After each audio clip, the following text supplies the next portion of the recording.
Daisy. And the Trouble with Piggy Banks. By Cass Gray. Chapter 1. The trouble with piggy banks is they're nearly always empty. Plus, whenever there is anything inside them, it's never enough to buy the things you really want. If piggy banks were full when people gave them to you, you could just open them up, take the money out, and buy all the important things you need to buy, like really squirty things. Trouble is, piggy banks aren't full of money when you get them. They are empty. They are full of a big fat nothingness that you can't spend on squirty things or things that don't even squirt. Or light up.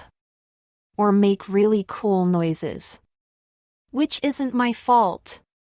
My mom says I was about a year old when I got my piggy bank from my nanny and grampy for Christmas. I didn't ask for a piggy bank, they just gave it to me. It's been empty ever since. There have been times when I put a little bit of money in. But the trouble with putting money in a piggy bank is, as soon as you put it in, you want to get it out. Because as soon as you hear your money land inside the piggy's tummy, you realize you suddenly need it again. The trouble with suddenly needing your money again is piggy banks are too easy to open. Because all you have to do is turn them upside down, pull the little round stopper out of their tummy and shake the money out through the hole. Which makes it really easy to spend and really difficult to save. If you ask me, piggy banks shouldn't have little round stoppers in their tummies. If they didn't, it would be much better for saving actual money in. Trouble is, they do. So I don't save. Because my piggy bank won't let me save. Which isn't my fault either. Chapter 2. Have you ever seen something that you really, really want but can't have, because you haven't got any money to buy it with? It happens to me all the time. Like when the ice cream van drives down my street and the music makes me want a lolly. Or when my mom takes me to the post office and makes me stand by the sweets while we are waiting to buy some stamps. Or when I walk past a toy shop, or a gadget shop, or a toy shop that sells gadgets, or a gadget shop that sells toys. Or it could be when my best friend totally gets given the best present in the absolute whole wide world and then brings it round to my house straight away because she absolutely totally can't wait to show it to me.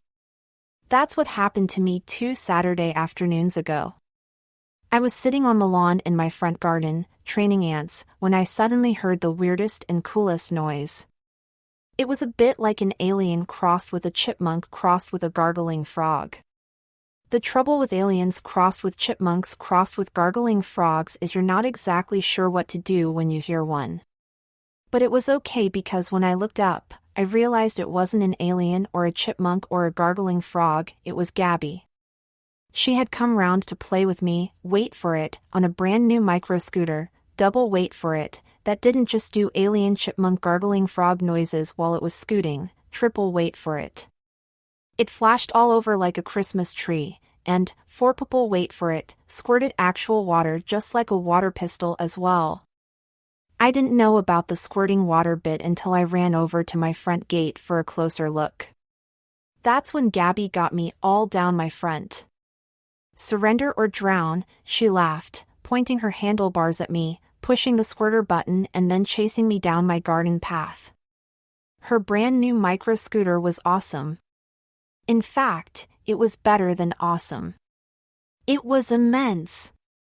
Immense is everyone's new word at school. You should use it as well. My dad bought it for me, said Gabby. Isn't it immense? Gabby goes to the same school as me. He got a promotion at work and he bought it for me as a present because now he earns more money. And he gets a new car. I'd seen microscooters before. In fact, microscooters have been around for ages where I live. But I'd never seen one like this. Gabby said it was the future of microscooters, which meant it was the very latest type of microscooter money could buy. It had 3 buttons you could push. The first one did the lights. The second one did the sounds. And the third one did the squirts. The trouble with seeing your best friend on an immense squirting microscooter is it makes you absolutely desperate to have an immense squirting microscooter of your very own. So as soon as Gabby had to go home for her dinner, I ran straight into my back garden to ask my mom. Chapter 3. Mom, Mom, I shouted, opening the kitchen door and leaping out into my back garden. Will you buy me a squirting microscooter just like Gabby's? The trouble with waking my mom up when she's sunbathing is it's better to do it quietly rather than shout. You should see how far a squirting microscooter can squirt. I said. You should see how much a squirting microscooter lights up. Please, will you buy me one? Please, please. At first I thought my mom was going to say yes straight away, but when she took off her sunglasses and pulled a funny face, I began to have my doubts. Is it Christmas Day, Daisy, she said, or is it a summer's day? Summer, I said. Is it your birthday today, Daisy, she said. Or is your birthday in March? March, I said. Then you know the answer to your question, don't you, she said, putting her sunglasses back on and lying back down on the sun lounger. The trouble with knowing the answer to a question but not actually hearing it is it makes you not want to give up. Please, I said. Gabby's dad bought her a squirting microscooter without it being Christmas or her birthday, so why can't you? Because we don't have the money that Gabby's mom and dad have, Daisy. I wish we did. But the squirts are immense. I said. And the noises and flashing lights are immense too. I'm sure the price is immense too, said my mom. Have you asked Gabby how much a squirting microscooter costs? Yes, I said, and I know which shop you can buy them from. And, said my mom. And what? I said. And how much money are we talking? Only £99.99, I said. In that case, said my mom, the sooner you start saving, the better. Chapter 4. When I rang Gabby to tell her that I was going to be getting a squirting, flashing, gargling microscooter of my very own, she sounded as excited as me. Trouble is, then I had to tell her that it might be a while before I actually got it because my mom was making me save up to buy it myself. Oh, said Gabby, in a not-so-excited voice. How much more money will you need to save up? £99.99, I said. When Gabby found out that I didn't have any money in my piggy bank at all, she said that I definitely wouldn't be able to buy one that day, which I already knew. Then she told me that £99.99 was actually a lot of money to have to save up. Which I already knew. Then she told me that £99.99 was almost £100. Which I already knew. Then she told me it was only a penny less than £100. Which I already knew.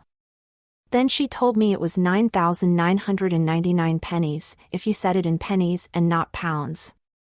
Which I didn't know, but didn't want to know either because now it sounded like I had even more money to save up.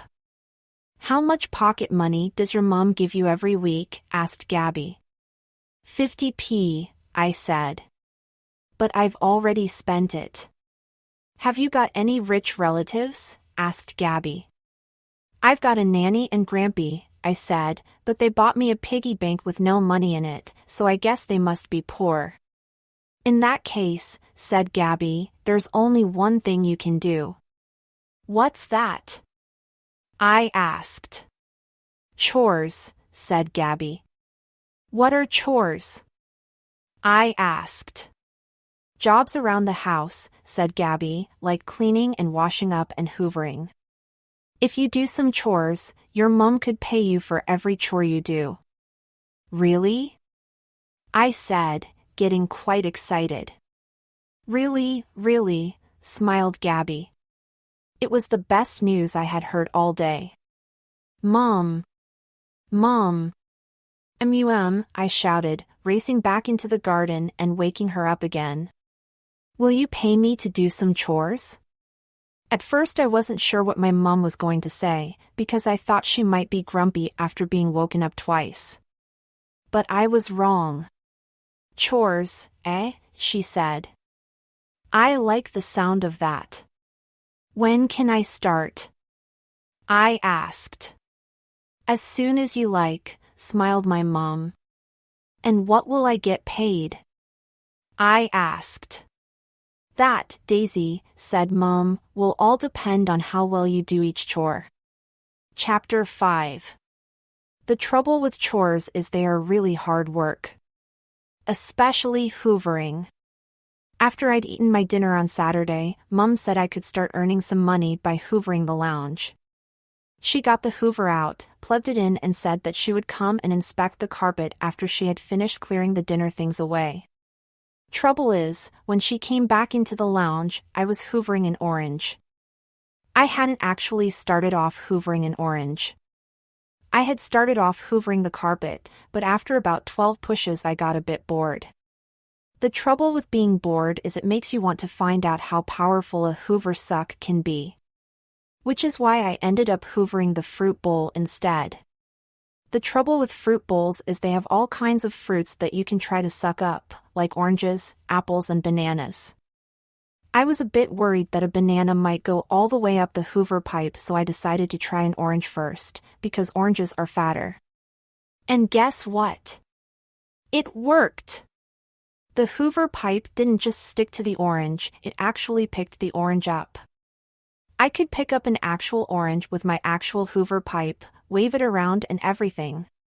And make some really immense sucking, whining, hoovering noises at the same time. The trouble with immense sucking, whining, hoovering noises is, if your mom hears them, she'll come and see what you are doing.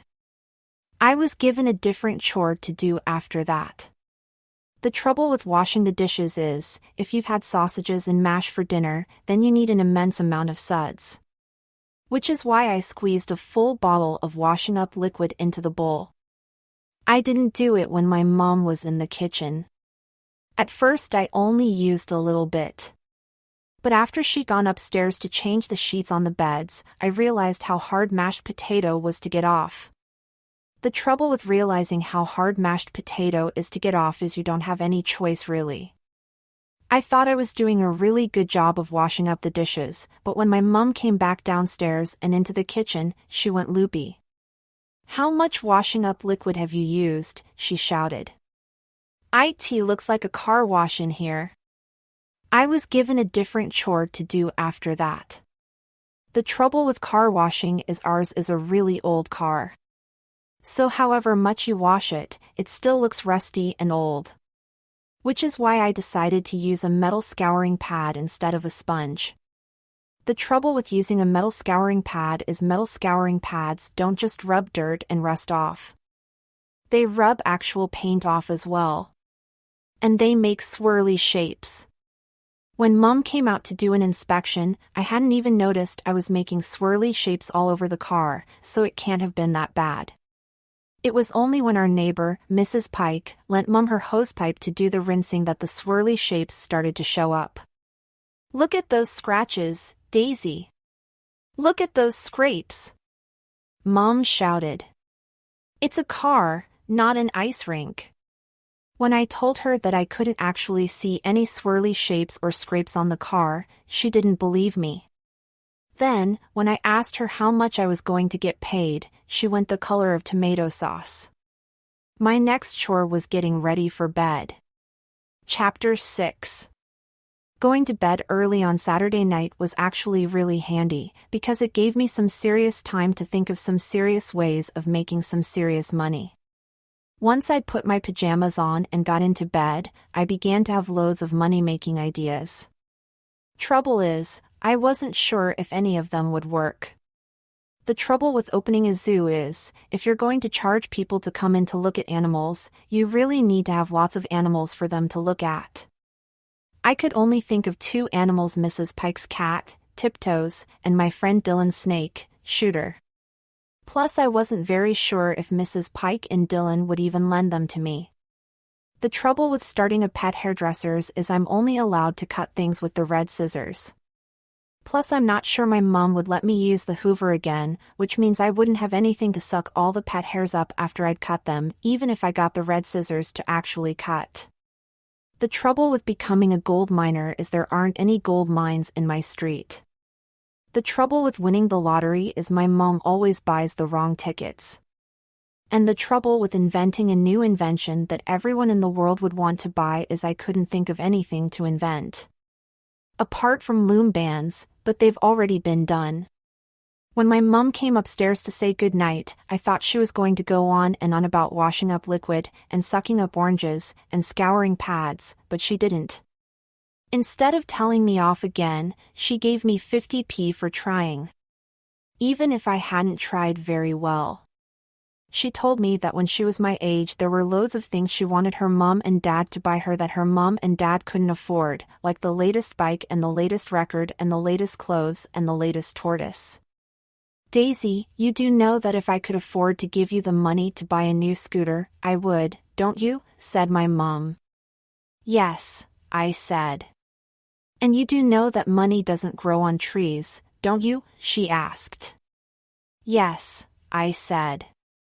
And you do know that birthdays and Christmases wouldn't feel half as special if children were bought presents all the time, don't you? Not sure, I said. Well, you should be sure, said Mom. How's about, I said, suddenly having the best idea of my life. How's about, if you give me all the money I need to buy an immense scooter right now, and I don't have any presents for my next 3 birthdays? Or Christmases. I only need another £99.49. You can give it to me in a check or coins. Or notes. Or notes and coins. Or coins and notes. Whatever is easiest for you, I really, honestly don't mind. Plus, I promise never to clean the car again, or wash up, or hoover, or do any chores around the house again ever. Good night, Daisy, said Mom. Chapter 7. When Gabby came round on Sunday morning, she didn't just bring her squirting micro scooter, she brought her piggy bank too. You can have all the money inside, she said, shaking her piggy bank and making it jingle. I don't know how much there is, but you can have every penny I've got if you want it. At first I didn't know what to say. I mean, I knew Gabby was my best friend, but this was the kindest and bestest thing she had ever done for me in the world. Quick, bring your indoors, I said, before she changed her mind. Am I allowed to bring my scooter indoors? Asked Gabby. It's okay. My mom's in bed, I said. She always has a lie-in on a Sunday morning. As soon as Gabby knew that the coast was clear, she lifted her scooter over the front step and drove it into the lounge. Are there any 10-pound notes in there? I asked as Gabby turned her piggy bank upside down. Just coins, said Gabby, pulling out the stopper in the piggy's tummy and giving it a shake. Here's one, she said as the first coin fell onto the sofa. Here's another one, she smiled as another coin fell into my hand. One by one, coin by coin, a pile of money began to build up on the sofa. Here's a big one, Gabby said as a 50p bounced off her knee. My mom gave me one of those last night for doing some chores, I said. Now you've got 2, said Gabby. Now you've got 3, she laughed as another 50p plopped out of the piggy bank and onto her lap. How much do you reckon there is? I said, arranging the coins in different piles. Start counting, said Gabby, giving the piggy bank one last shake to make sure there was no money left inside. The trouble with counting up piggy bank money is it's easy to lose count, especially if Gabby starts taking money from the piles you've already counted. Doubly especially if 3 of the coins are foreign. The trouble with foreign coins is they don't speak the same language. How much is €1 worth in English money? I asked. I don't know, said Gabby. How much is a United States of America cent worth? I asked. Less than €1, I think, said Gabby. And what about two rands? I asked. There's no such thing as rands, is there? Asked Gabby. Well, that's what it says on here, I said, holding up a silver-colored coin with a picture of an antelope on it. When we turned the coin over, we saw that it was speaking South African. It's got to be worth quite a lot if it's got an antelope on it, I said. Oh my gosh, said Gabby, clapping her hand to her mouth and bouncing up and down on the sofa. Oh my gosh, what? I said, grabbing our English money as it started to slide off the cushions. What if it's a spelling mistake, said Gabby. What if instead of it saying rands it's meant to say grands? Do you know how much a grand is, Daisy? No, I said. It's 1,000 English pounds. 1,000 English pounds. I gasped. So if it's 2 grands, it could be worth 2,000 English pounds, squealed Gabby. I'm going to wake Mum, I said, racing out of the lounge and leaping up the stairs. Chapter 8. The trouble with waking Mum again is you need a really good reason to do it. Especially on a Sunday morning. Trouble is, I thought I had 2,000 good reasons. Mom, I said, charging into her bedroom with the antelope coin and shaking her as hard as I could. Is this 2 rands or 2 grands? The trouble with shaking my mum as hard as I could is that when she opens her eyes, her eyeballs kind of roll the wrong way. Which is really weird. And a bit scary. Is what? She said, sitting up in bed and rubbing her eyes. Is this coin worth 2 rands or 2 grands? I asked. Because if it's worth 2 grands, I can buy a squirting microscooter right this very morning. And I can give you your 50p back. Once my mum had stopped rubbing her eyes, I gave her the coin with the antelope on to look at. It's 2 rands, she sighed. How much is that worth in English money? I asked. About half a p, I should think, said my mum. What, even with an antelope on it? I said. The picture of an antelope must be worth at least 25p. Even with an antelope on it, she said, sliding down under the covers again and going back to sleep. And it's not an antelope, it's an eland. When I got back to the lounge and told Gabby that it wasn't a spelling mistake, it was 2 rands, she looked as disappointed as I felt. You've got £2.76, she said, pointing to the money she had piled up on the sofa. A lot of the coins were pennies and 5ps.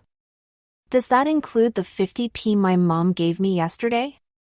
I asked. Said Gabby gloomily. The trouble with taking £2.76 away from £99.99 is it looks easy unless you actually have to do it. Once we'd found my mum's calculator, we worked out that I still needed to find another £97.23 before I could buy an actual squirting scooter just like Gabby's. £97.23. Where was I going to get that from? Have you looked down the back of your sofa? Said Gabby. There's always money down the back of our sofa at home. It falls out of people's pockets without them knowing. Really? I gasped, throwing away the little cushions and then heaving the 2 big fat sofa cushions onto the floor. But I was wasting my time. The only things I managed to find were a paperclip, half a peanut, some crumbs and some fluff. Which aren't worth anything. Not even to a flea. Maybe some money has gone right down the back of your sofa and completely out of reach, said Gabby. What, you mean more underneath the sofa than down the back? I asked. I guess so, said Gabby. The trouble with the underneath of sofas is they are covered with material too. Which means if you lie on your back, crawl underneath and look up, you still can't see if anything has fallen down the back. I'll get some scissors, I said. The trouble with scissors is I'm only allowed to use the red ones. Trouble is, there is no way the red scissors would ever have been able to cut through the material underneath of the sofa. Luckily, my mom was still asleep. So I used the big scissors from the kitchen drawer instead. Trouble is, even when I'd cut all the way along the back and down both sides, I still didn't find any money. All I found was a piece of fingernail, loads more crumbs and fluff, plus a piece of cheese and onion crisp. I knew it was cheese and onion because it fell into my mouth when I was cutting. I give up, I said, crawling out from underneath the sofa. I've cut all I can cut. And I've looked all I can look. The trouble with cutting all you can cut and looking all you can look is when you stand up again and look down, the sofa doesn't look quite the same.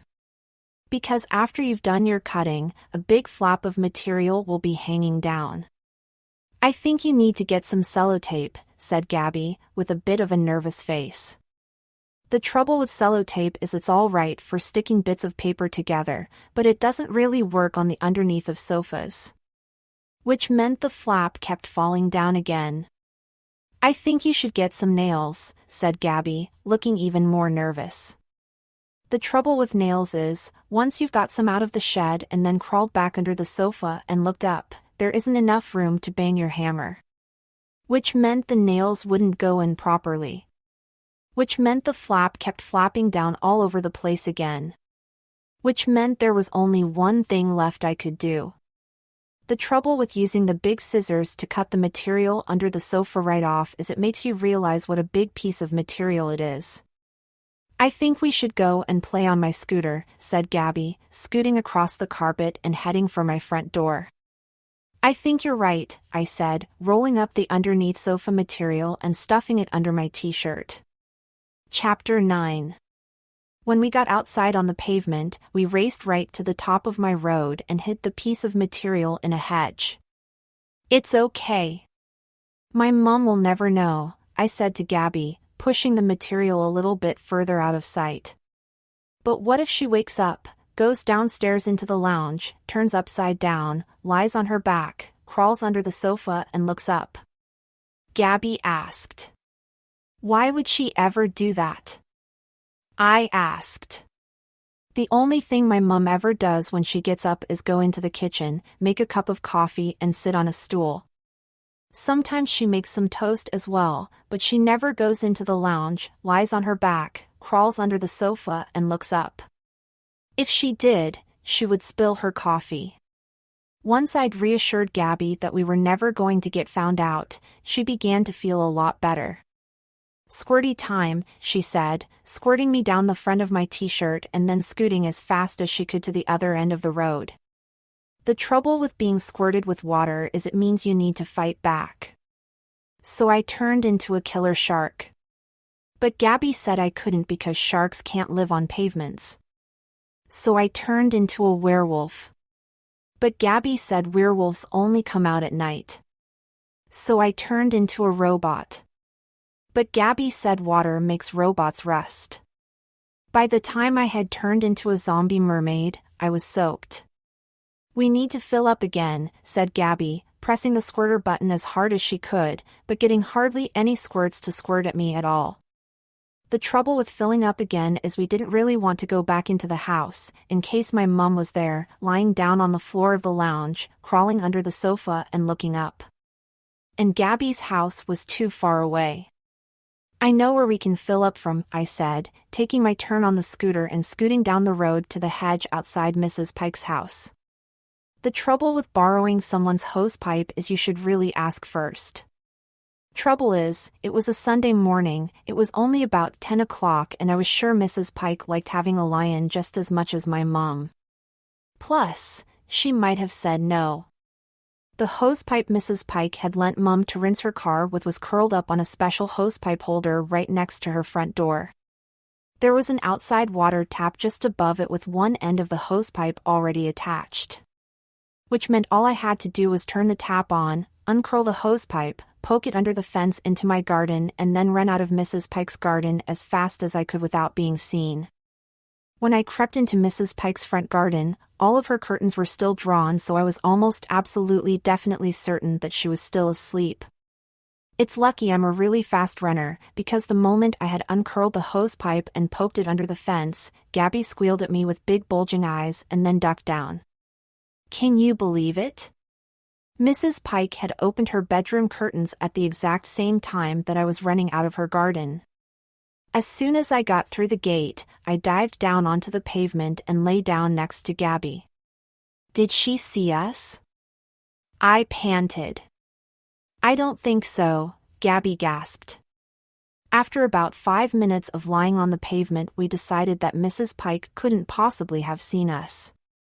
Let's crawl back to my garden and fill up, I said. When we got to my gate, we stood up and raced over to the fence.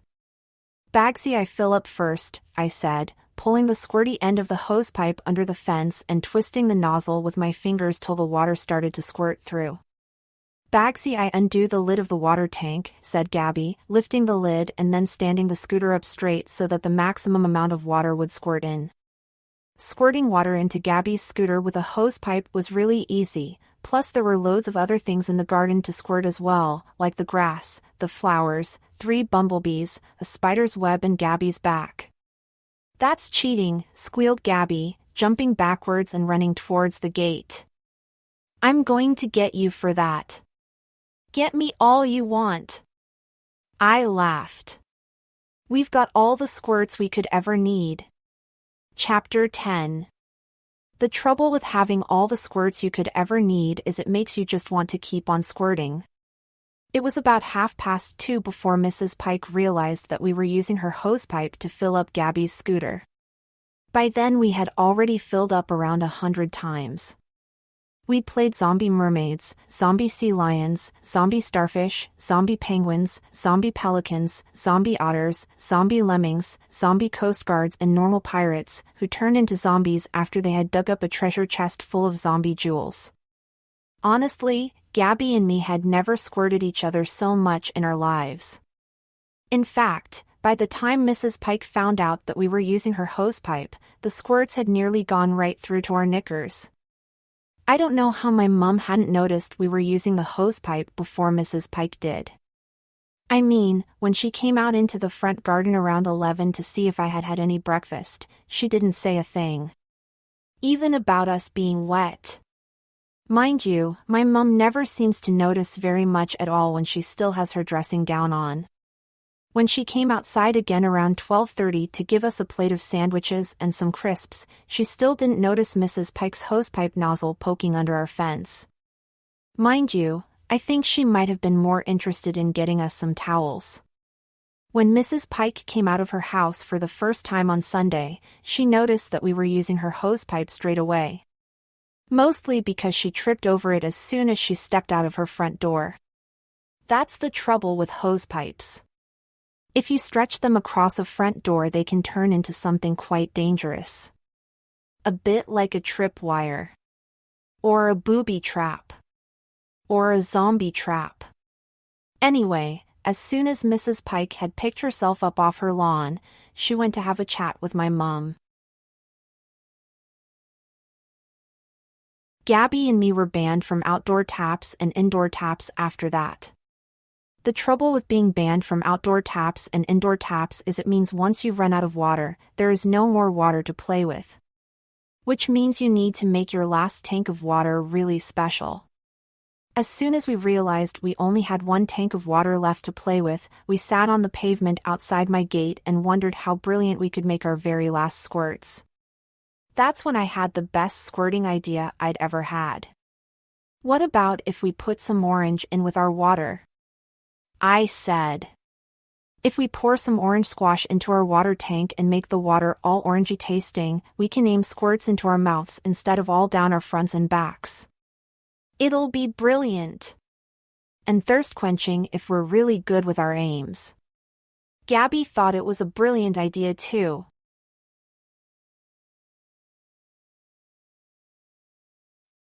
We were banned from orange squash as well after that. Think really hard, I said, lying down on the lawn to dry out. There must be some more ways for me to get the money I need. But we had run out of ideas. I need to go home, said Gabby, peeping over the window ledge to see if my mum had left the lounge. You can still keep all the money from my piggy bank, and I promise I'll start saving up for you again as soon as I get in. It was the best and kindest promise Gabby had ever made me. Remember, you only need £97 and 23 pence more, she said, scooting her scooter towards my garden gate. I'm sure I will be able to think of an idea that will get you the rest of the money you need. Tell me about it at school tomorrow, I said. You bet, said Gabby, holding up her empty piggy bank and waving it. Chapter 11. When I met up with Gabby on the way to school on Monday, we still hadn't thought of any new ways for me to earn £97 and 23 pence, but she did have her new scooter with her. Everyone at school thought Gabby's new squirting scooter was immense. Apart from Jack Beachwhistle, because he was the first one who got squirted.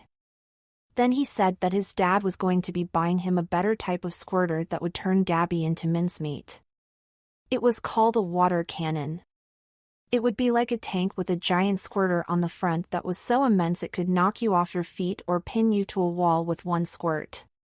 Nobody believed him, so Gabby squirted him again and then chased him around the playground doing squirts, flashes, and alien gargling chipmunk noises.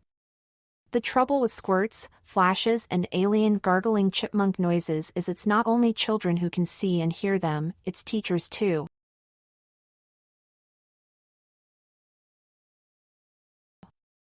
As soon as I saw Mrs. Allen and Mrs. Tompkins running across the playground with frowns on their faces, I knew that Gabby was going to get into trouble.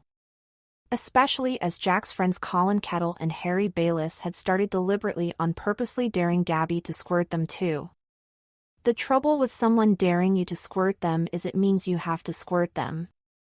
Even if they've got school uniform on and even if squirting in the playground is against school rules. If you ask me, most of Gabby's squirts hardly touched Colin, Jack, and Harry, because they kept jumping out of the way every time Gabby tried to get them. But she still got into trouble though.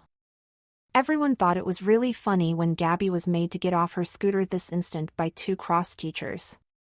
Jack, Colin, and Harry thought it was hilarious. They even made faces behind the teachers' backs when Gabby was being told off. As soon as the bell went for morning register and everyone started walking to their classes, I thought Gabby would be allowed to go and park her scooter in the bike sheds. But she wasn't. Mrs. Tompkins made her go and park her scooter outside the headmaster's office instead. Squirting scooters were banned from school after that. And flashing scooters. And scooters that made alien gargling chipmunk noises. Or any other noises. Including squeaky brakes.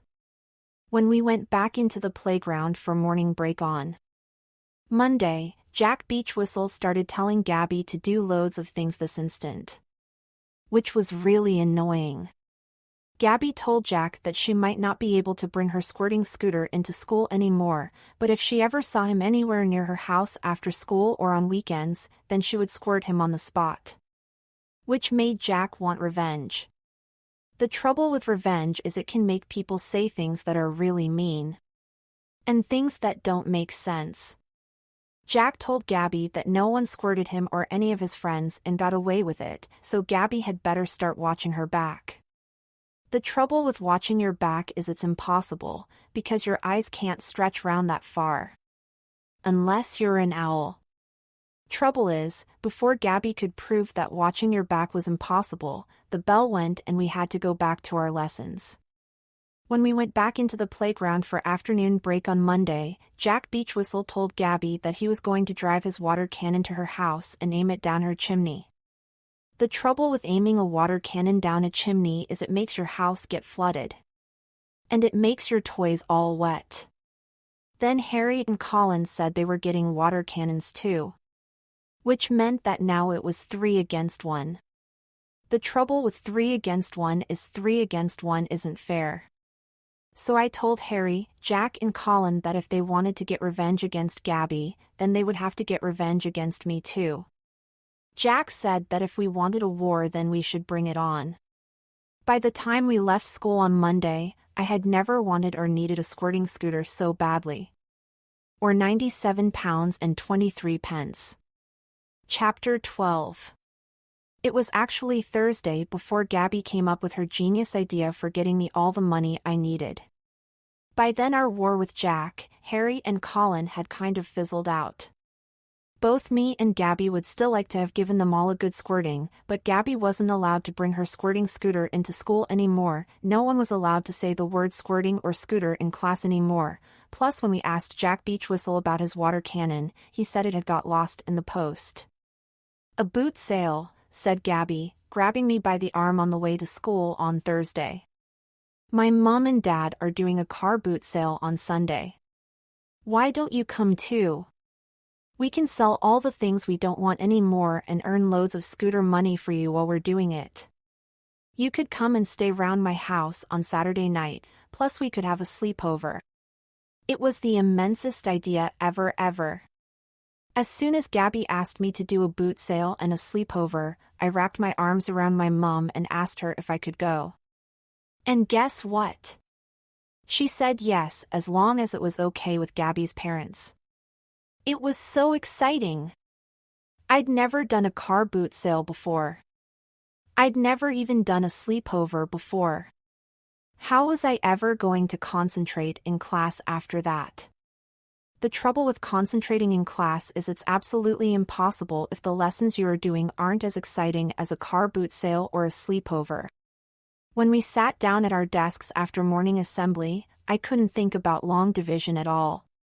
All I could think about was what things I could sell at the boot sale, and what things we could eat for a midnight feast. I could sell my Beyblades, I whispered to Gabby, instead of working out 132 divided by 12. I could sell my second best teddy, I whispered to Gabby, instead of working out 126 divided by 9.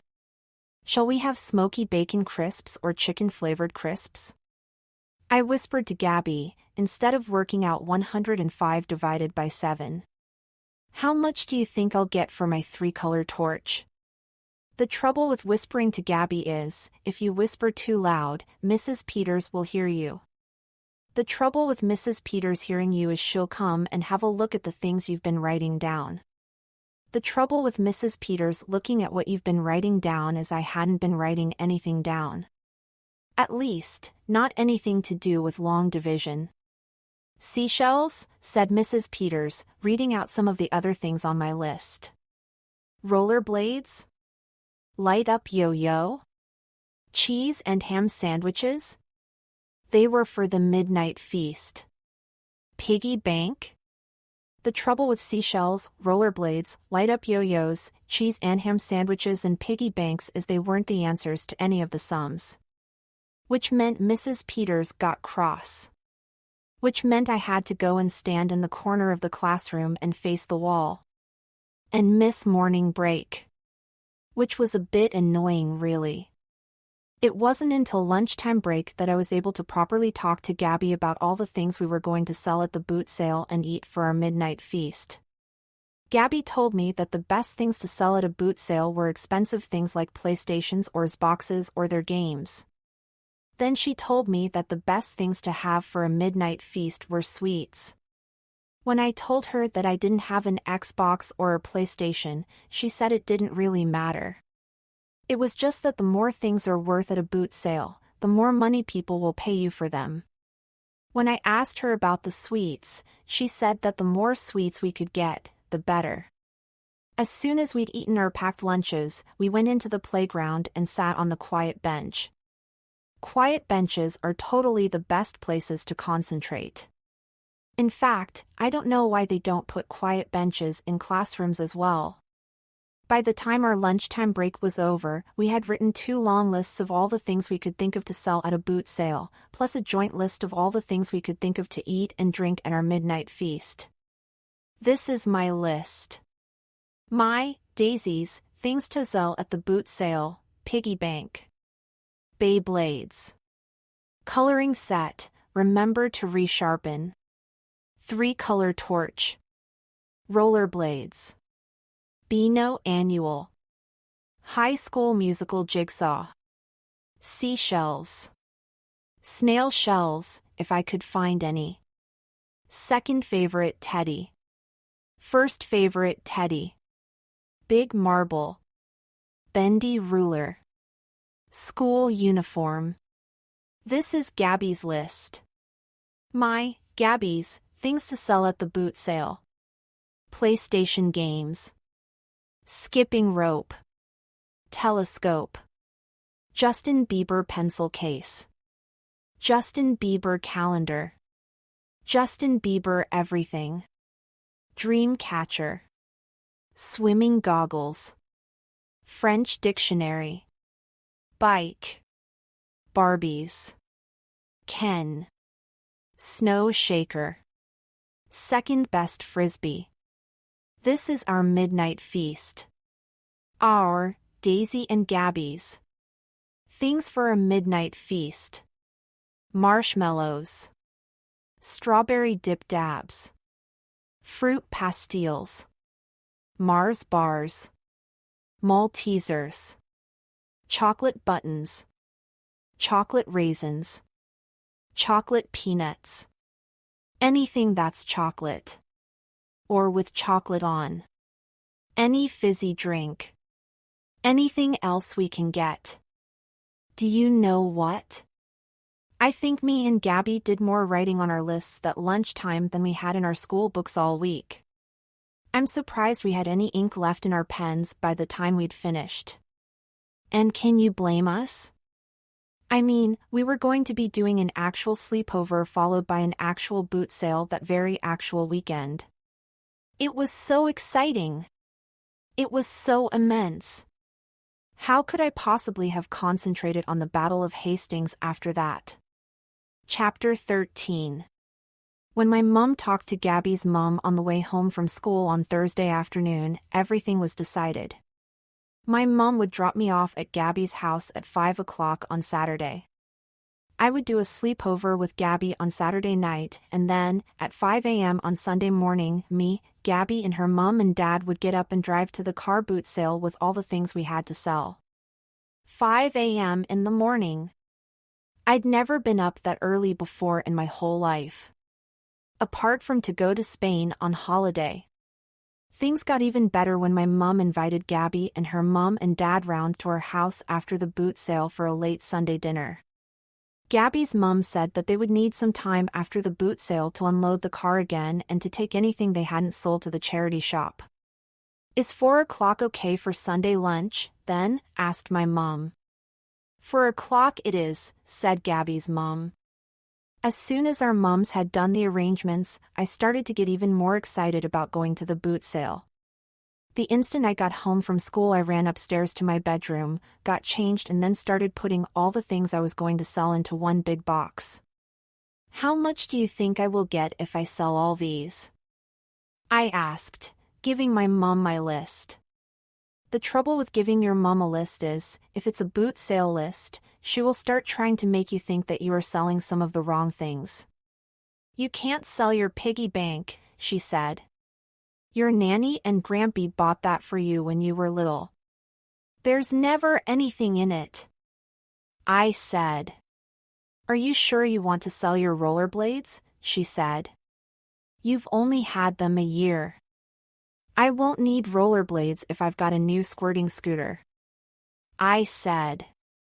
Mom said that I should think very carefully about all the things I was going to take to the boot sale, because once I had sold them, I wouldn't be able to get them back. When I told her that I needed to earn £97 and 23 pence and that I was bound to get at least £50 for my rollerblades, she gave me a very funny look.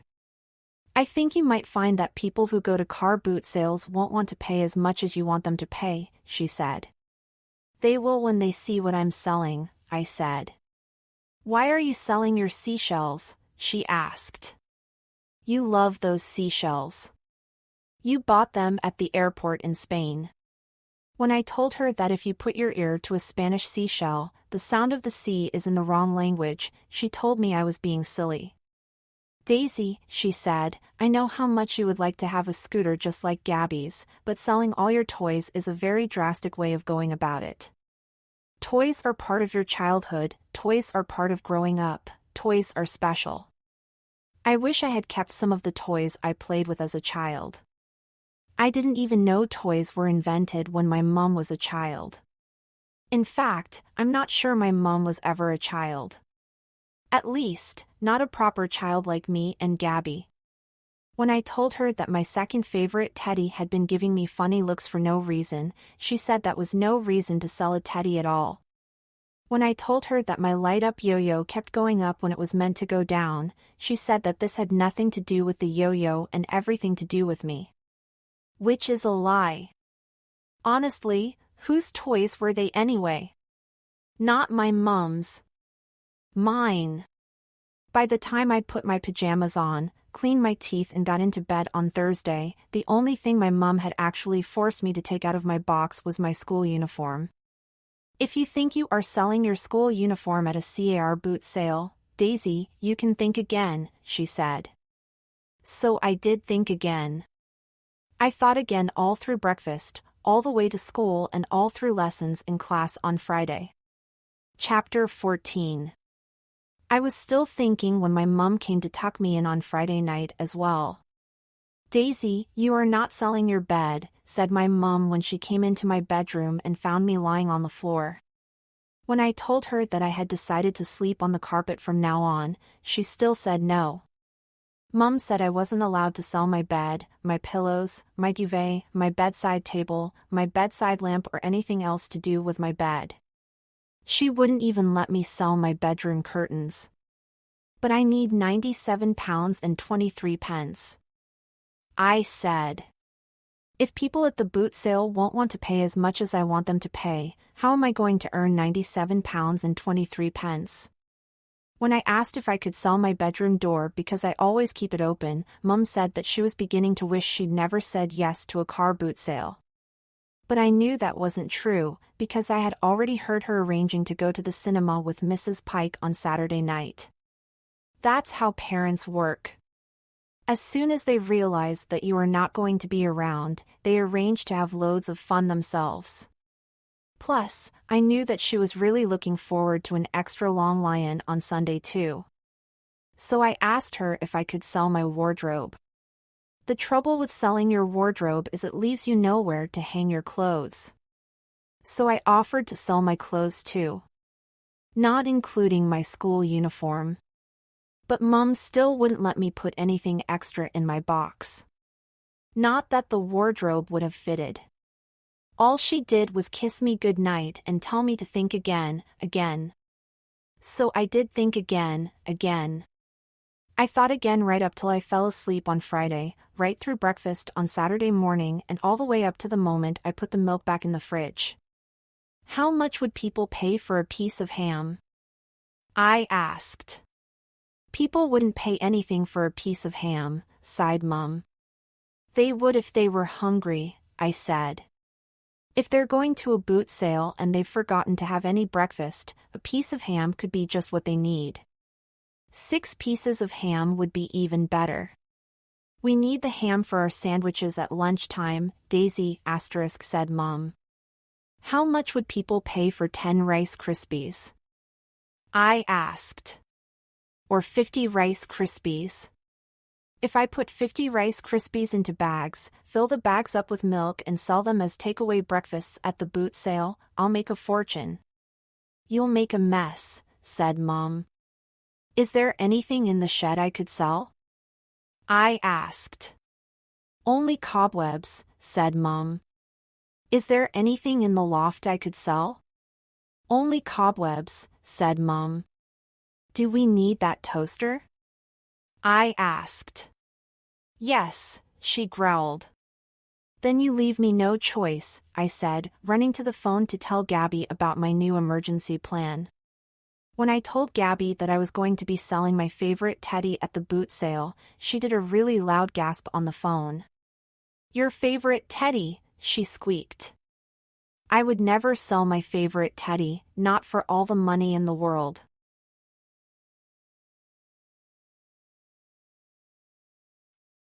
Trouble is, she was already the lucky owner of a squirting scooter that did flashes and really cool noises, so it was easy for her to say that. But if I sell my favorite teddy, I might get £97 and 23 pence for it. I said. If I get £97 and 23 pence for it, I won't have to sell any of my other things. But Gabby still kept doing loads of gasps. I think the idea of taking something special to sell at a boot sale is a really good one, Daisy, she said, but I would only sell my favorite teddy if I was really, really desperate. I mean, like, if my whole life depended on it. Why don't you take your favorite teddy, keep him out of sight, see how much you get for all the ordinary things you are selling, and if you get desperate. Sell my teddy? I said. Exactly, said Gabby. But only if you are desperate. It was really good advice because I actually didn't want to sell my favorite teddy at all. You do know that if you sell your favorite teddy, you will never see him again, don't you? Said Gabby. That's what my mom said, I told her. If I was you, I'd keep thinking, said Gabby. Really? I sighed.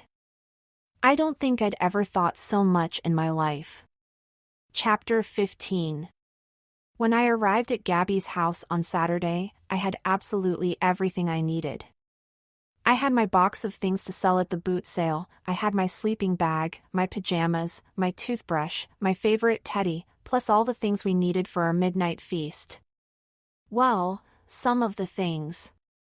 I only managed to get chocolate raisins, I said as we went upstairs to Gabby's bedroom, and 2 strawberry dip dabs. No problem, said Gabby. My mom and dad have bought us stacks of sweets to eat. Where shall I put them? I asked. Hide them under our pillows, said Gabby, and then we'll go back downstairs and get some more sweets for our secret stash. By the time we'd added a king-sized bottle of lemonade, a big bag of marshmallows, a box of Maltesers, some cheese strings, a bunch of bananas, 2 sausage rolls, a family packet of cheesy Wotsits, a packet of Love Hearts, some candy sticks and a box of jam tarts to our secret stash, it didn't look that secret at all. Because the pillows were so high. So we put the bananas back. Gabby said that the more midnight feast we ate, the more our pillows would go down. Trouble is, it wasn't midnight. It was time for proper dinner. The trouble with having proper dinner with Gabby and her mom and dad is they all like peas. And I don't. Which was a bit of a problem really, because when I sat down at the table, Gabby's mom gave me a plate with peas all over it. The trouble with having a plate with peas all over it is I really, really don't like peas. Especially baby peas, because you get more of them. The trouble with saying I don't like peas is it's a bit embarrassing if you're saying it to someone else's mom. Especially if they are letting you do a sleepover in their house and taking you to a boot sale the next day. So I tried to pretend that I did. The trouble with pretending to like peas is you have to put a pea in your mouth. The trouble with putting a pea in your mouth is it makes your tongue shrink. And your teeth faint. And your mouth dry up. Which is why I had to spit it out. I don't think Gabby's mom and dad were very pleased when I did my spit. Is something wrong, Daisy? Asked Gabby's mom. You haven't found a hair in your dinner, have you? She doesn't like peas, said Gabby. Luckily, as soon as Gabby's mom found out I didn't like peas, she scraped all my peas onto Gabby's dad's plate instead. Including the one I spat out. Sorry, I whispered to Gabby. It's okay, she whispered back. I don't like courgettes. Whatever they are. As soon as we had finished our shepherd's pie, Gabby asked if we could leave the table. Gabby's dad said that there was dessert if we wanted it, but we were both really keen to go back to Gabby's room. We're going to put our pajamas on, said Gabby. In fact, we're going to go to bed right now. Is it all right if Daisy sleeps in my bed with me? Can she? It was only 6:30, but we'd never been so keen to go to bed in our whole lives. Of course she can, said Gabby's mom. But remember, we are getting up at 5 o'clock. Chapter 16. As soon as we got back to Gabby's bedroom, I dived straight into my bag for my pajamas. Leave your sleeping bag on the floor, said Gabby. There's plenty of room in my bed for both of us. Gabby was right. Her bed was a double bed, which made it twice as wide as mine, same length, though. Twice as long would have been even better. Tada, said Gabby, jumping into bed first and then lifting both pillows to reveal our midnight feast. The trouble with midnight feasts is they are really meant to start at midnight. So once we both got under the covers, we decided we would have a 6:45 feast instead. Trouble is it was only 6:50. So we changed it to a 6:50 feast instead, because we hadn't had any dessert. The trouble with dessert is, if you're sitting at a dinner table, you only get one choice of things to eat. But if you're sitting in bed with Gabby having an early midnight feast, there are absolutely loads of things you can have. Gabby fancied cheesy Wotsits, love hearts and lemonade for her dessert. I fancied chocolate raisins, a dip dab, some Maltesers and a jam tart. Then Gabby changed her mind. So I changed my mind too. In the end we decided to open everything and just eat whatever we fancied when we fancied it. It was brilliant fun being in the same bed as Gabby. I'd never been under the covers with anyone before, apart from my mom, and Gabby was loads more fun. Let's pretend we are moles, she said, crawling under the covers towards the other end of the bed. Let's pretend we're in a tunnel, looking for worms to eat, but the only things we can find are cheesy Wotsits. So we did. Let's pretend we're trapped in a cave, said Gabby, lying on her back and holding the duvet up with her feet. Let's pretend we were digging for diamonds, but the roof has collapsed and now we have to dig our way out of all the boulders. So we did. Once we'd cleared all the boulders, I began to have sleepover ideas of my own. Let's pretend we're robbing a bank, I said, lying flat on my tummy and wriggling like a snake. Let's pretend we are digging a tunnel under a bank and our tunnel leads straight to a safe that is full of £97 and 23 pence. How are we going to get the safe open? Asked Gabby, wriggling along next to me. We can pick the lock with a cheese string, I said. Having a sleepover with Gabby was immense. The more under the covers adventures we had, the sillier they became. The sillier they became, the louder we began to giggle. Let's pretend we're the insides of a tortoise and the duvet is our shell. I giggled. That's weird, giggled Gabby. No, this is weird. I laughed, stuffing my cheeks with marshmallows and poking 4 candy sticks up my nose. Honestly, I never knew there were so many things you could do under the covers with a midnight feast. By the time we decided to come out to get some air, it was as dark outside the covers as it was under them. What time is it? Asked Gabby when her mom poked her head round the door. Time you two stopped giggling and went to sleep, she said. But it's a sleepover, laughed Gabby. I know, said her mom. Time to concentrate on the sleep bit. Comprend? Comprend, sighed Gabby. So no more giggling? Asked Gabby's mom. No more giggling, nodded Gabby. Promise? Said Gabby's mom. We promise, we fibbed. Chapter 17. The trouble with promising not to giggle is it makes you giggle.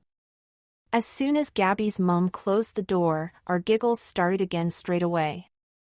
So we had to go back under the duvet again to make them sound quieter.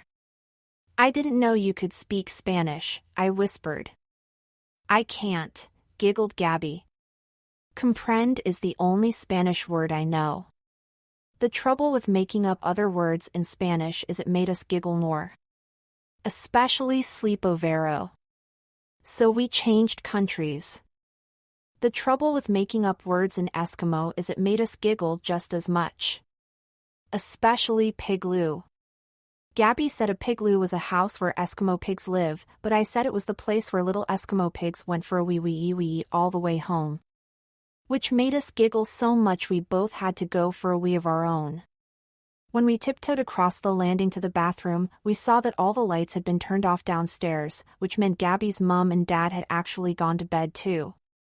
Which meant it was even later than we thought. But we still couldn't stop giggling when we got back into bed. The trouble with thinking of names to call Jack Beachwhistle is it made us giggle. The trouble with thinking of things to put in Mrs. Peters' desk is it made us giggle. The trouble with tickling each other with sweet wrappers is it made us giggle. We just couldn't stop ourselves. Until Gabby did a fart in the bed. The trouble with Gabby doing a fart in the bed is it made me desperate get out from under the covers as fast as I could. The trouble with getting out from under the covers as fast as I could is it made me fall out of bed and onto the floor. Which made us both giggle till we burst. Which is why Gabby's bedroom door opened again. Only this time it wasn't Gabby's mom, it was her dad. Which meant it was serious.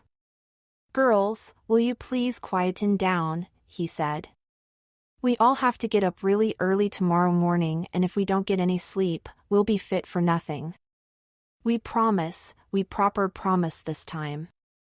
The trouble with proper promising not to giggle is it makes your sleepover go really quiet. And the room seem even darker when the door closes. "I'm just going to get my teddy out of my bag," I whispered. In case he's afraid of going to sleep in a strange bedroom. "I guess this might be the last time you ever sleep with your favorite teddy again," said Gabby with a huge yawn. "I hope not," I whispered, climbing back into bed. "I really, really hope not." As soon as I got back under the covers, I made Teddy comfortable on the pillow next to my cheek. "Do you think we should clean our teeth?" I whispered. But there was no answer. There wasn't even a giggle. Or even a fart. Can you believe it? Gabby had only gone and fallen asleep. Chapter 18. When Gabby and I were woken up on Sunday morning, my eyelids felt like they were glued together. "It's 5 o'clock, said Gabby's mom, knocking and then poking her head round Gabby's door. "It's too early," groaned Gabby, hiding her head under her pillow. To start with, I thought it was too early too, but after I'd done a few blinks and rubbed my eyes, I got my eyelids working again. "Gabby, we need to get up," I said, pulling the pillow off her face. "It's time to go to the boot sale. Come on. Get up. It's going to be immense."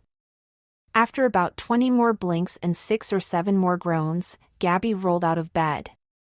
By about 20 past 5, we were both dressed and ready to go. Trouble is, we had to have breakfast. The trouble with having to have breakfast is egg and bacon can be really hard to eat if you're still full up with midnight feast. Especially when there's baked beans and toast on your plate too. Luckily, Gabby's dad was really hungry, so we only had to have a piece of toast. Because Gabby's dads had loaded up the car with all the boot sale things the night before, all we had to do was wash our faces, clean our teeth, go to the loo, get my teddy, get in and put our seatbelts on. By about 10 to 6 we were on the road. I'd never sat in the smell of a brand new car before. It smelled all lovely and new car-y. "Where's all the traffic?" I asked as we drove away from Gabby's house onto a really empty road. "Still asleep in their garages," yawned Gabby. "Anyone you see on the road at this time, Daisy, will probably be going to the boot sale," said Gabby's dad. "Really?" I said, deciding that from then on I was going to count cars. By the time we arrived at the boot sale entrance, I had worked out there would be at least 37 cars going to the boot sale. When we actually drove in through the entrance, I couldn't believe my eyes. There were hundreds of cars already lined up in the field, and loads more queuing to get in. Once Gabby's dad had paid some money, he drove us to our boot sale spot and parked the car. "Okay, everyone," said Gabby's mom, undoing her seatbelt and looking round at us with a smile, "let's get set up." The trouble with setting up is as soon as you open the back of your car, strangers start crowding round and peering in to see what you've got inside. Which makes it really difficult to get things out. Gabby's mom and dad had brought a clothes rail and 2 wallpaper pasting tables to put their things on. Trouble is, they couldn't get to them. "I'm not selling anything to anyone until I've had a chance to set up our stall," said Gabby's dad, getting a bit cross with a very nosy man. "If you don't leave us alone for 10 minutes, I will turn the car around and go home." Which was a lie. But it worked.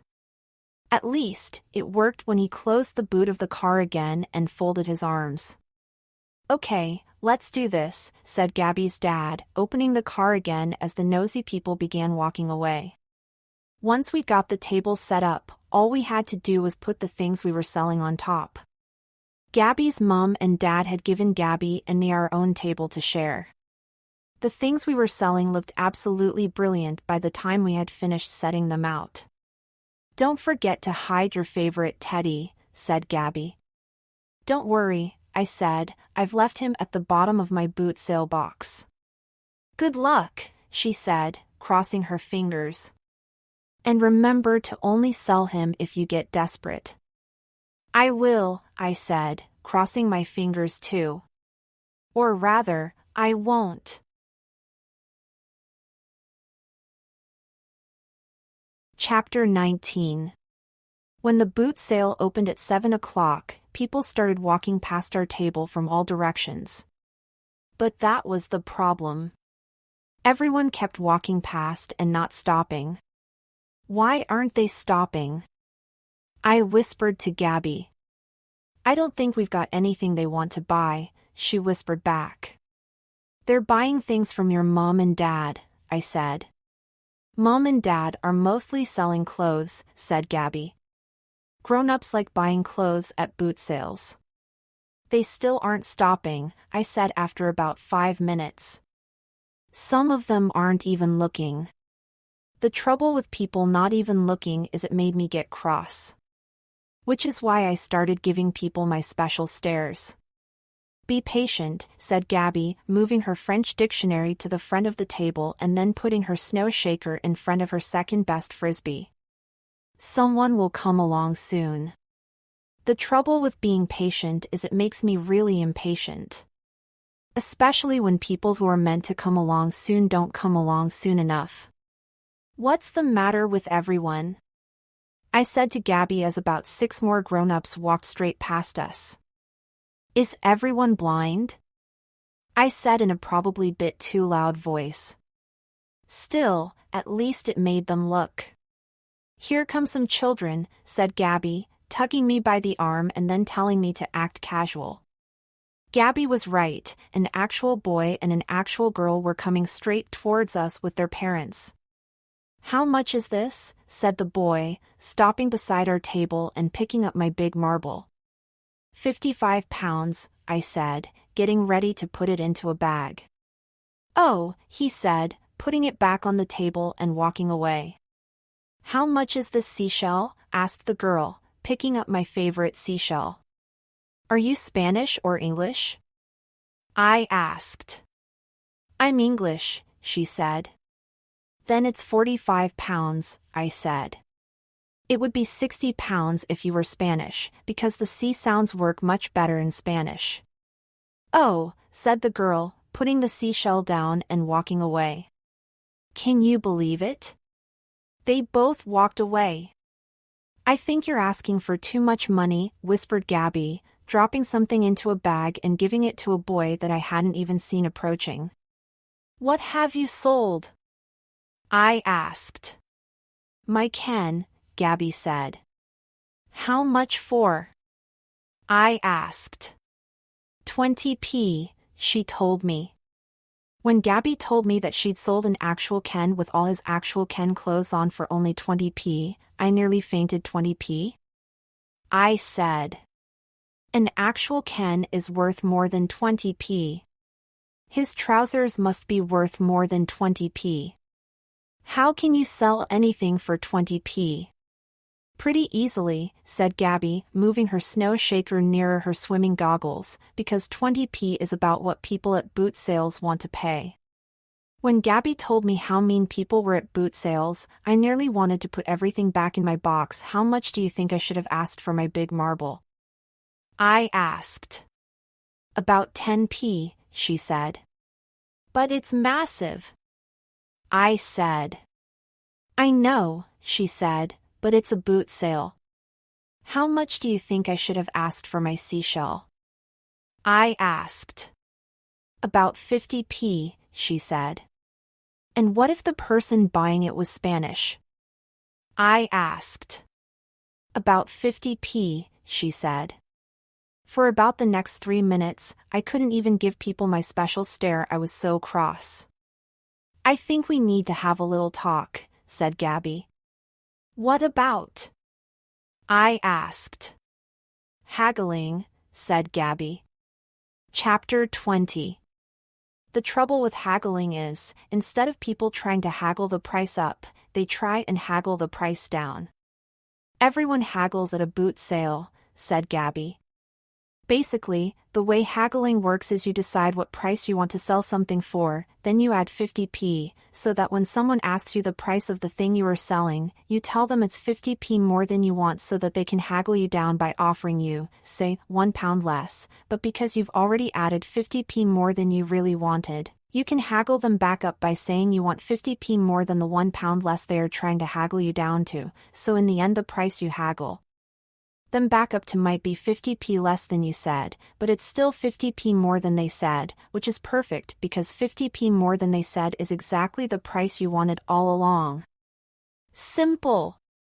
Well, it was simple to Gabby. So how much did you say you wanted for Ken? I asked.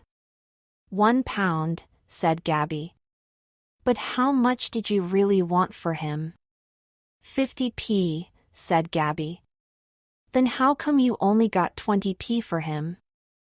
I said. Because that boy was a really good haggler, said Gabby. If people are really good hagglers, then you'll never get the price you want. Unless you're a really good haggler too. I didn't know if I was going to be a really good haggler at all. All I knew was, there was absolutely no way I was going to be selling any of my things for 20p. As the sun got hotter and the boot sale got busier, more and more children started to walk towards our table. Even better, most of them stopped to see what Gabby and I had for sale. So basically, I think of a price and add 50p? I whispered to Gabby. Basically, yes, said Gabby. So I did. How much are your rollerblades? Asked a girl with a wonky fringe. £84.50, I said. That's too much, whispered Gabby. £49.50, I said. That's still too much, whispered Gabby. £20.50, I said. Still too much, said Gabby. Ask Gabby, I said. The trouble with asking Gabby is Gabby has absolutely no idea how good my rollerblades are, because she's never even tried them on. £2.50, said Gabby, picking up an empty carrier bag and giving me a secret wink. Can I have them for 20p? Asked the girl. No, you can't. I said. Oh, said the girl, walking away. Honestly, what is wrong with boot sale people? A boy with crumbs round his mouth wanted to buy my bendy ruler for 5p, a girl chewing bubble gum wanted to buy my 3-color torch for 10p, a boy in a too big t-shirt wanted all my Beyblades for 3p, because that's all he had left, and 3 different girls wanted to buy my second favorite teddy for under £60. I had never met so many mean people in my entire life. Gabby didn't seem to mind people being mean at all. She sold her PlayStation games for 50p each, her 3 Justin Bieber things for £1, her swimming goggles for 20p, her French dictionary for 15p and her skipping rope for I don't know what because I was haggling, her snow shaker for I don't know how much because I was haggling and her second best frisbee for I have no idea whatsoever because guess what? I was haggling again. When Gabby's mom came over to see how we were doing, I didn't know what to say. How much have you made? She asked. I haven't counted yet, said Gabby. Nothing, I mumbled. The trouble with nothing is, when you take it away from £97.23, you are still left with £97.23. Which meant I was no closer to being able to afford a squirting scooter than I was the day before. You shouldn't keep asking so much money for things, said Gabby, and you shouldn't keep selling your things for so little when I'm trying to sell my things for what they are worth, I said, because if people hear how cheap your things are, they are never going to buy my things. If Gabby hadn't been my best friend, I would probably have given her one of my stares. But I didn't. Try doing what I do, said Gabby. Keep rearranging your toys so they don't always look the same. So I did. I put my High School Musical jigsaw in front of my seashells. I stood my 3-color torch on its end. I put my coloring set next to my second favorite teddy and I put my piggy bank right in the middle. But people still didn't want to pay more than 20p. Why not just sell one thing for 20p to see how it feels, said Gabby. I know 20p doesn't sound like very much, but if you get lots of them they can soon add up. So I did. I didn't want to. But I did. I sold my piggy bank for 20p to a lady who collects pigs. The trouble with selling my piggy bank for 20p is that now I had 20p, I didn't have anything to put it in. I wanted to kick the table over after that. 20p. I humphed. My whole piggy bank for 20p. It must be worth loads more than that. I know, but it's a boot sale, said Gabby, putting 2 Barbies into a bag and giving them to a girl for 10p each. Don't worry, there's still plenty of time. But there wasn't still plenty of time at all. It was already 9:30, and by nearly 11:30, my piggy bank was still the only thing I had sold. By 11:45, some people had even started packing their stalls away. There was only one thing I could do. It was time to get desperate. Chapter 21. The trouble with getting desperate is it makes you do things you know you shouldn't really do. Like sell your favorite teddy. Or your mom's jewelry without asking. I had meant to ask my mom if I could take her jewelry box with me to the boot sale, but I'd spent so much time thinking again and again on Saturday, it was the one thing I'd kind of forgotten to think about. When I walked back to the car and reached down right to the very bottom of my boot sale box, Gabby guessed exactly what I was doing. Well, nearly exactly. You're not going to sell your favorite teddy, are you? She gasped. No way, I said, coming back with my mom's jewelry box and putting it on the table in between my big marble and my bendy ruler. When Gabby saw it, her mouth dropped open like a giant goldfish. I didn't know you had a jewelry box, she gasped. I don't, I said. Well, I do and I don't. When I explained to Gabby that the jewelry box was my mom's, but actually it kind of belonged to me, because my mom had told me that when she died she would be leaving it to me in her will, Gabby's mouth dropped open even wider. Your mom hasn't died, has she? She gulped. No, I said, but she will do one day, so I may as well have it now. I don't think Gabby thought selling my mom's jewelry without asking was a very good idea, but she soon changed her mind when I sold a ring and a bracelet to a lady for £35, who then decided she would buy another bracelet for £20, who then decided she would buy the whole jewelry box and everything in it, right there and then, for wait for it. £125. Not 50p or 20p or 10p or 3p, but £125. It was a deal. When I asked the lady if she wanted a bag, she said she already had one, which made it an even better deal. I'd never been so pleased with myself in my whole life. I wish I'd brought my mom's jewelry box to sell, said Gabby as we started to pack our table away. No need, I said. I've got all the money we could ever want. When Gabby's mom and dad found out how much I had earned at the boot sale, they were really surprised. Goodness! You have done well, they said. I know, I said. Thanks ever so much for bringing me.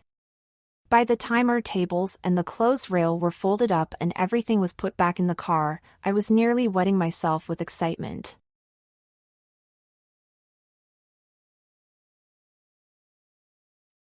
You know what this means, don't you, Gabby? I said. This means it's double squirt time. Because soon we'll both have a squirting scooter of our very own. In fact, if your dad drives me home right now, I could go to the scooter shop with my mom as soon as I get in and buy a squirting scooter this very afternoon. Will your dad drive me home right now? Will he? You can bring all my other things back later when you come round for Sunday lunch. I knew it was a good plan. Gabby knew it was a good plan. And after lots of will yous, Gabby's dad said yes. Chapter 22. When my mum heard that I had made £125.20 at the boot sale, she was even more surprised than Gabby's mum and dad. Can we go to the scooter shop? I begged. Can we? At first my mum didn't seem too keen. Her eyes looked really red and bleary, which meant she had probably been to a wine bar as well as a cinema with Mrs. Pike on Saturday night. But there was no way I was going to wait another minute to buy my squirting scooter. Please, mum, I begged. I so want a squirting scooter like Gabby's. Anything for a quiet life, sighed Mum. Let's go. I said, racing back to the car, putting my seatbelt on for a third time and then bouncing up and down in my seat. Calm down, said Mum. Saying everything 3 times isn't going to get us there any faster. Yes it is. I laughed. No it isn't, sighed Mum. I think she was too bleary to do 3. When we got to the scooter shop, I couldn't get out of the car quick enough. I had a big, fat £125.20 in my pocket, but it didn't weigh me down one bit. See you in there, I said, throwing open the door of the car, racing across the pavement and charging into the shop. When I got inside the shop, all I could think about was a squirting scooter. And there it was, right in the middle of all the new bikes on a display stand all of its own. The squirting scooter on the display stand was even newer than Gabby's, which meant it was even shinier than Gabby's too.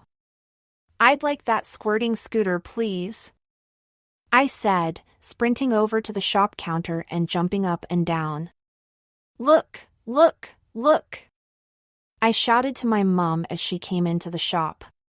Look at the scooter I'm getting.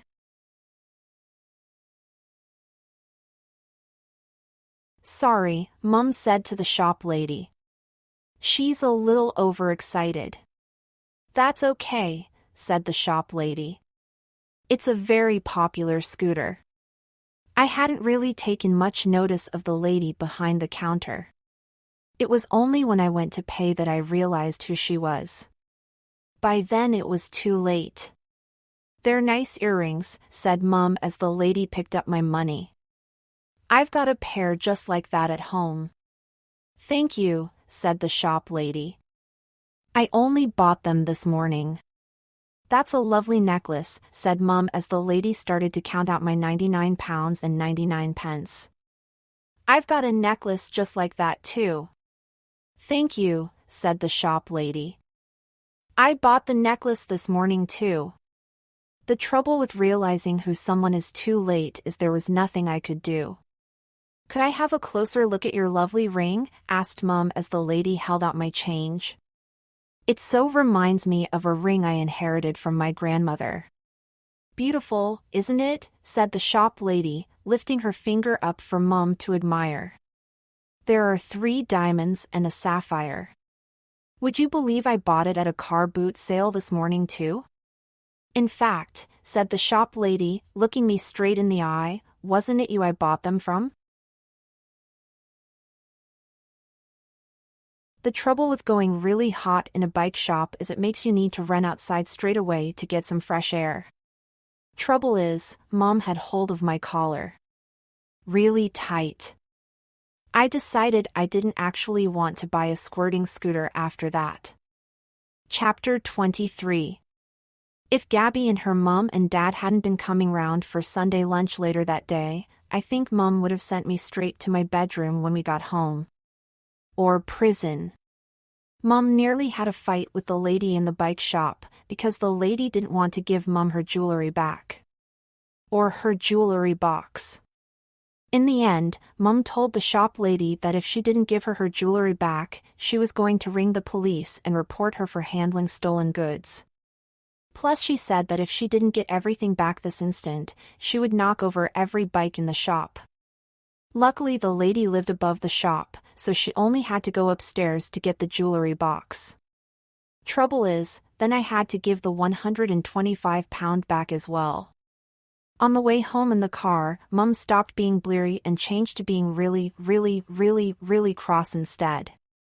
And all because of a silly old jewelry box. How could you do it, Daisy? She said. How could you? How could you? How could you? How could you? When I told her that saying things 4 times was worse than saying things 3 times, she got even crosser. When I told her I didn't think any of her jewelry suited her, she nearly crashed the car. I was so relieved when Gabby and her mom and dad finally came over to our house for Sunday lunch. Because my mom had to pretend she wasn't cross with me, even though she was. Gabby's dad carried my boot sale box in from the car, and while I was putting all my toys back in my bedroom, I told Gabby what had happened at the bike shop. I gave her her piggy bank money back too. Oh well, said Gabby, at least you've still got your favorite teddy. And all my other things, I said. Not including my piggy bank. Trouble is, when we went back downstairs, everything went wrong for me again. The lunch went all right. In fact, Sunday lunch was really nice, because my midnight feast had totally gone down and I was feeling really hungry again. I even ate some broccoli. It was after Sunday lunch that things got a bit tricky. The trouble with boot sales is, just because you are selling things, it doesn't mean you can't buy things as well. Gabby's mum told my mum that when things got a bit quiet at the boot sale, she had slipped away to have a browse around some of the other stalls. Trouble is, while she was browsing, she'd found something that she thought we all might enjoy playing after lunch. It was a game called Twister. The trouble with Twister is it's a game that everyone can play. Another trouble with Twister is it's a game you have to play on the floor. The trouble with floors is they have sofas on them. So if you're playing Twister in the lounge by the sofa, you might end up on the floor, turning upside down, lying on your back and looking up. I think you can guess the rest. Daisy. Turn over to read a chapter of the brilliant new story all about Daisy's worst enemy. Chapter 1. Hi. Don't panic, but you're in danger. Or at least you would be if I wasn't around to look out for you. The name's Jack Dragon Beach Whistle, Junior Defender of the World. Adult High Command call me Agent J. You can call me Jack. I've been doing undercover world defense work for about 3 years. I was recruited by my dad. He does secret work for the government too. You don't have to believe me if you don't want to. The important thing is that you're safe. I guess you could say there is danger in my blood. In the last 3 years I've saved the world about 27 times from alien attacks, zombie sweet shop owners, poisonous footballs, exploding conkers, man-eating post boxes, but I don't want any thanks for it. Thanks aren't my style. And anyway, if a load of medals were pinned to my jumper, the weight of them would only slow me down. Or give me away. Especially like if I was holed out in the desert and my medals flashed in the sun. When the work you do is top secret as well as top dangerous, it's important that you blend in with the crowd. That's why I wear a school uniform 5 days of the week and jeans at the weekend. If I didn't have to work undercover, I'd probably wear a one-piece armored suit like Iron Man. Only I'd have a drinks holder on the shoulders of both arms. The drink I'd put in my drinks holders is Lucozade Sport because it aids recovery. Recovering from some of my missions would take weeks if I only had normal squash to drink when I got home. With Lucozade Sport, enemies can throw anything at me and I'm just ready to go again. If I told you where I lived, I would be putting your life at risk. There are a lot of bad people looking for me and there is no telling what they'd do to you if they found out you had the information they needed. I can tell you I live in a house. But it's a house different to any other house on my street. My front door looks red, but that's a disguise, its real color is hidden in a layer of paint underneath. The number on my door says 38, but that isn't the real number either. Open my front gate, and a high-pitched sonic intruder warning alarm will tell me that someone is approaching. Ring my doorbell, and the fingerprint of the finger that is pushing the button will automatically be sent to my computer files. All the windows are bulletproof. The double-glazing people who fitted them were World Defense agents in disguise. But the best thing about my house is the chimney. If it all kicks off, you'd better watch out for my chimney. Especially if you're a giant slug.